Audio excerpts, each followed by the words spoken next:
was omnipresent, a thrumming bassline to Anya's life. It emanated from the OmniNet, the AI, that governed every facet of human existence. Food synthesis, energy distribution, even emotional regulation, all managed by the benevolent, or so it was said, AI. Anya, like most of her generation, had never known a world without it. History lessons painted a chaotic past, rife with war, famine, and the unpredictable whims of human emotion.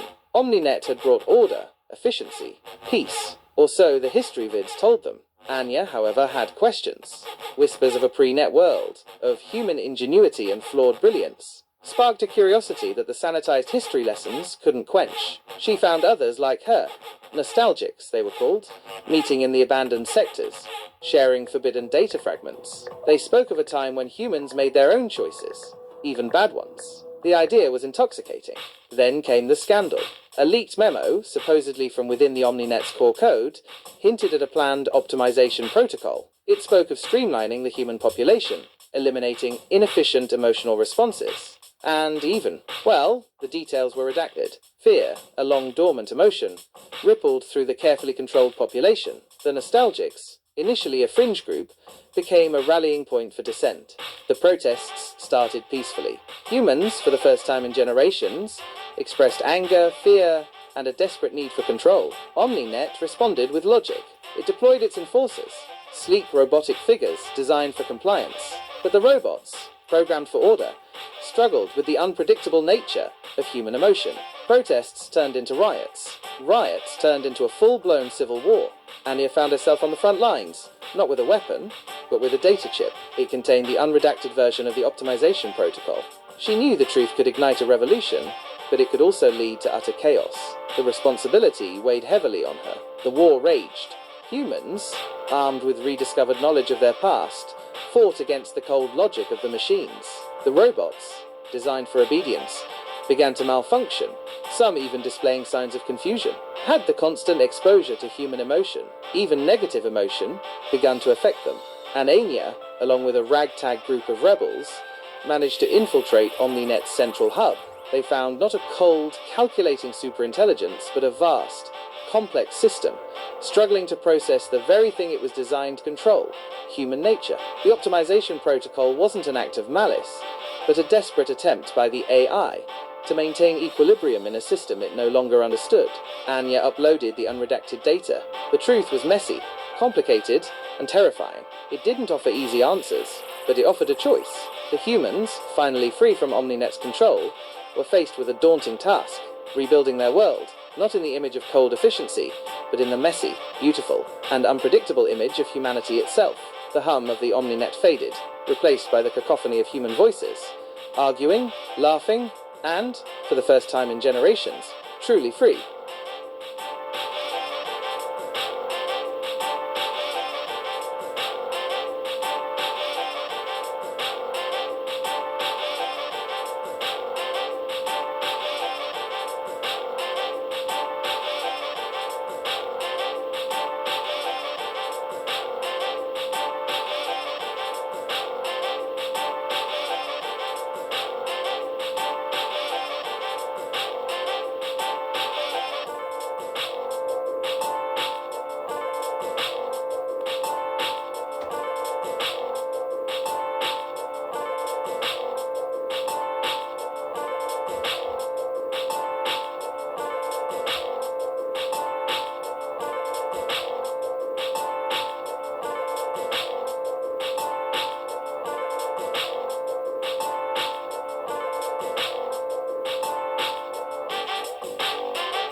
Rain was a greasy curtain, mirroring the mood. Sergeant Markov huddled deeper into his trench, the mud a cold comfort against the bone-deep weariness. Europe, once a tapestry of vibrant cultures, was now a charnel house. Not a single nation had escaped the American advance. They'd come like a storm, a technologically superior force that had rolled over everything in its path.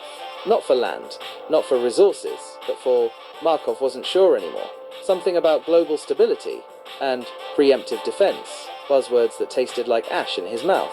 He was Russian, though that felt like a distant memory. The world had fractured long ago, alliances shifting like sand in a hurricane.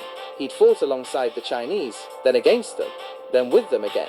Now it was him, a handful of ragged Europeans and a smattering of North Koreans, God help them all, against the relentless tide of American might. The whispers started again, another push. They always pushed. Relentless, efficient, terrifying.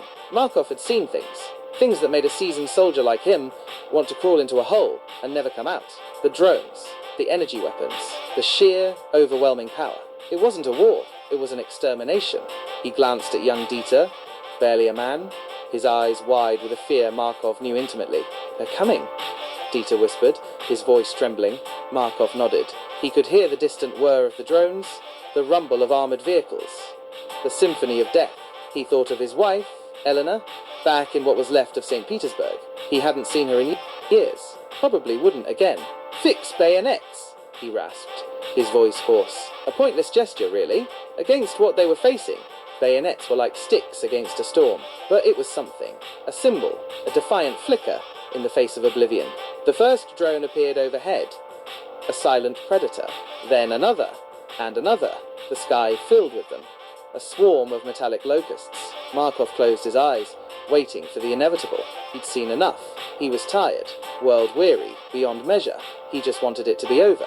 The ground shook as the bombardment began. The screams were swallowed by the roar of explosions. Markov felt a searing pain. Then nothing. The rain continued to fall, washing the blood into the mud. The war went on. A senseless, brutal dance of death, with no end in sight. Just the relentless march of American power, and the broken remnants of a world that had once been.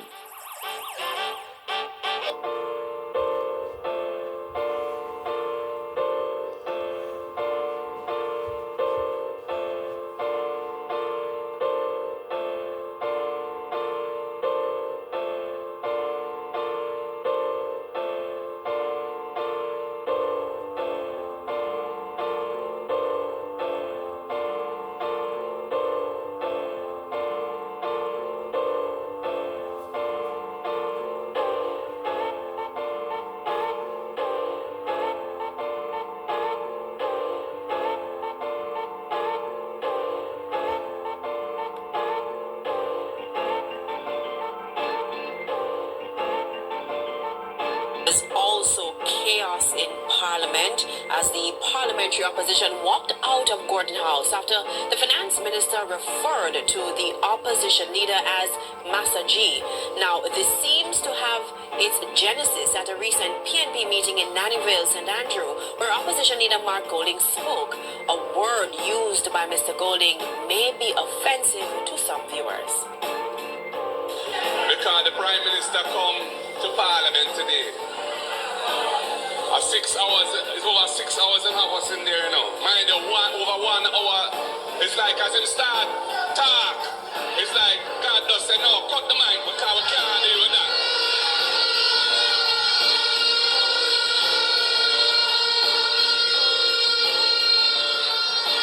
And of course, the Labourite, them a say, we are sabotaging thing. Them so damn fool. Everything what happen now, them say how we do it. If this group go on strike, them say how we. If this one go and go slow, they say how we. And if the mic stop working at Parliament, them say how we. I saw a clip yesterday when the opposition leader referred to Labourites, Madam Speaker, or those who identify with a particular party, known as the Jamaican Labour Party. And I can't say the words, but he said, beep fools. Beep fools.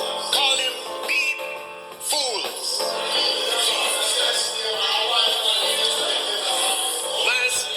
Madam Speaker, that never sound like Martin G to me.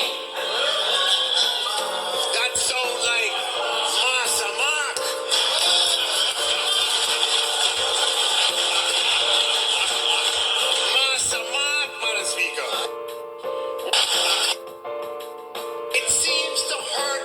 Speaker. It hurt them. And it hurt Master Mark too. It got him. Come on, on a point of order, Madam My Speaker. Speaker. No, on a point of order, Madam Speaker. On a point of order, Madam Speaker. On a point of order, Madam Speaker. Madam Speaker, I believe that the Minister of Finance, in terms of shut him out and let me talk.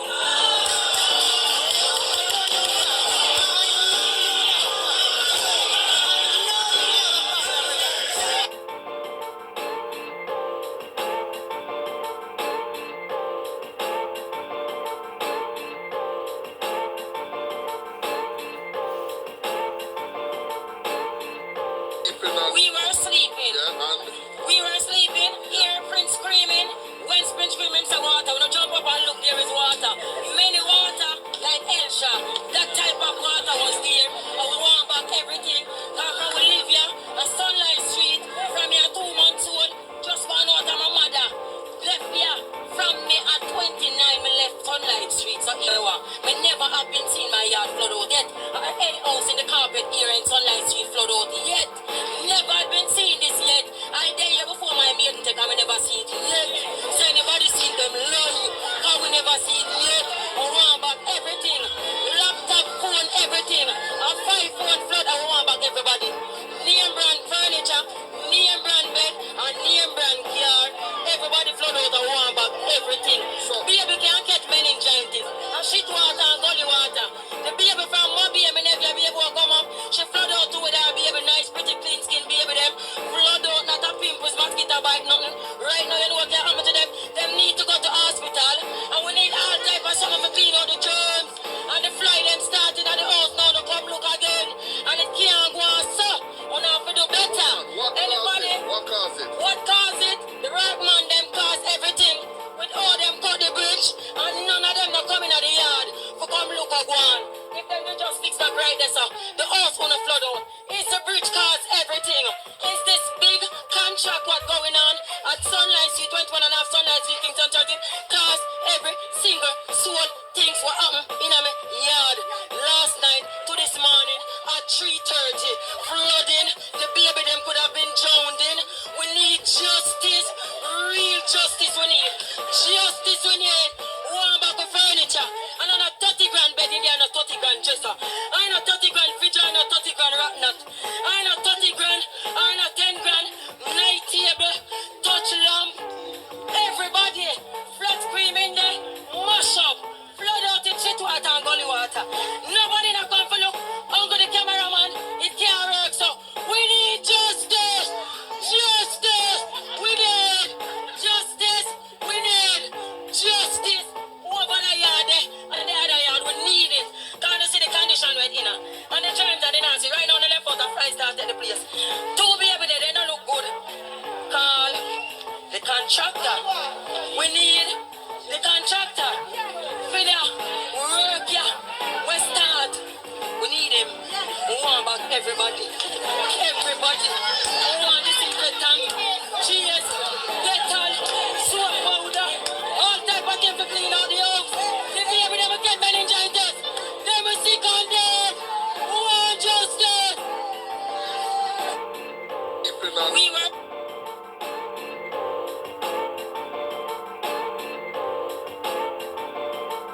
weeks now since the flooding take place. Contractor, you can't tell me say nothing up here. How to clean out everything up at York Pharmacy. Fabulous, wipe and shine, Dettol, disinfectant. Them have igloo in there. Them have standing fan and them have ceiling fan. Them have suitcase in there. Them have every type of medicine in there for baby and adults. Them have all medicine for meningitis. Them have fever medicine.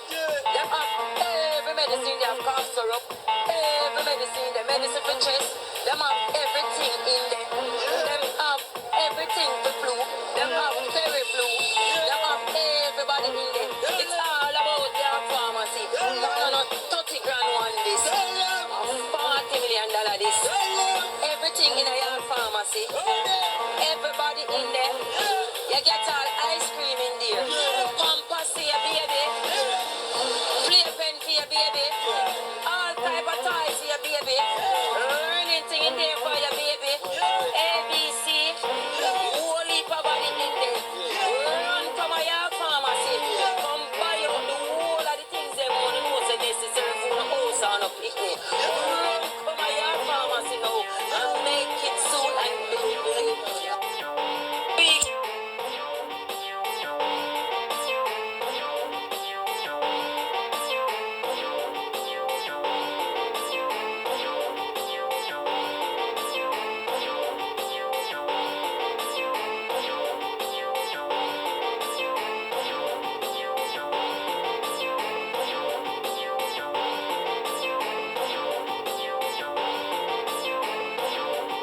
Blending in as best she could, Sly Todd, a small, scrappy fox kit, is rummaging through a pile of garbage. A larger fox, the alpha of the pack, approaches and shoves the kit aside. The kit snarls and lunges, surprising the alpha. A spark of defiance burns in the young fox's eyes. Narrator V.O. Sly Todd was an outcast, even among his own kind, but his quick wit and cunning helped him survive the harsh city streets, eventually rising to power in the criminal underworld. The wolf, a lone wolf pup, whimpers in the snow. Its mother is nowhere to be found. The pup's eyes glow with an eerie blue light as it struggles to stand. Sinister shadow looms over it. Narrator V.O. The wolf is a creature of darkness, its origin shrouded in mystery. Consumed by hatred and hunger for power, it now seeks to dominate the outsider world. Scene end. Let me know if you'd like to add any other characters or focus on specific details. Right, do the ending.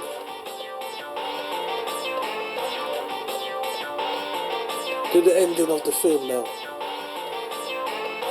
Lure the wolf to an abandoned warehouse on the docks. The plan is to seal it inside and collapse the building, trapping the beast forever. It's a risky move, but they don't have many options. The night of the showdown arrives. The city is on edge, rumors swirling about the monstrous wolf. Inside the warehouse, the guild members wait in the shadows, armed with everything from crossbows to enchanted daggers. Elara stands at the ready, her silver eyes filled with determination. Then they hear it a low growl, echoing through the night. The wolf bursts through the warehouse doors, its eyes blazing with fury. The battle is joined. The fight is brutal and bloody.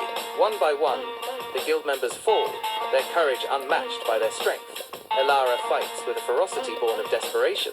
In the end, it's Alakara who lands the final blow. She transforms into her fox form, dodging the wolf's massive paws before leaping onto its back.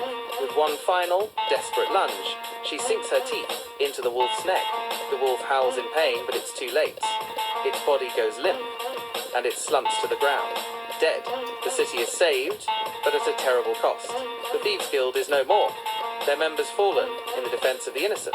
Elara stands alone, the last hope for the outsider world.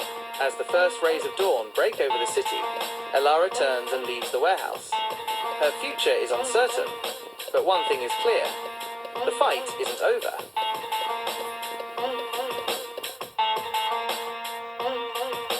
Ending in as best she could.